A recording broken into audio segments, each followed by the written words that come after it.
بسم اللہ الرحمن الرحیم۔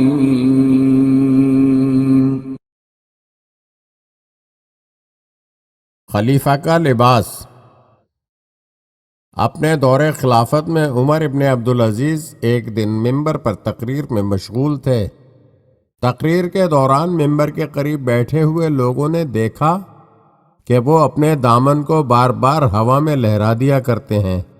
یہ دیکھ کر مجمع میں بیٹھے ہوئے تمام لوگ بہت حیران ہوئے اور ان کی سمجھ میں نہ آیا کہ آخر معاملہ کیا ہے۔ چنانچہ لوگوں نے دل ہی دل میں سوال کرنا شروع کر دیا، آخر کیا وجہ ہے کہ تقریر کے دوران خلیفہ اپنے دامن کو بار بار ہوا میں حرکت دے رہے ہیں؟ تھوڑی دیر بعد تقریر ختم ہو گئی۔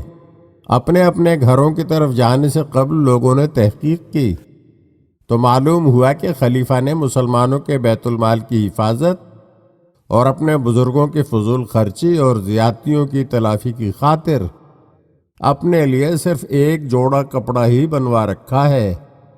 چنانچہ ان کے پاس ایک جوڑا کپڑے کے علاوہ کوئی دوسرا لباس نہیں تھا اور اس کو تھوڑی دیر پہلے ہی دھویا تھا اور مجبوراً گیلے کپڑے ہی پہن لیے، لہٰذا تقریر کے دوران بار بار دامن ہلا کر وہ اپنے گیلے کپڑوں کو سکھانے کی کوشش کر رہے تھے۔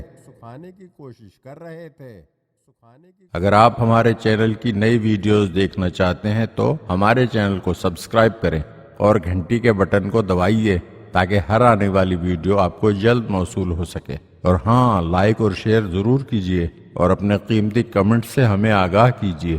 شکریہ۔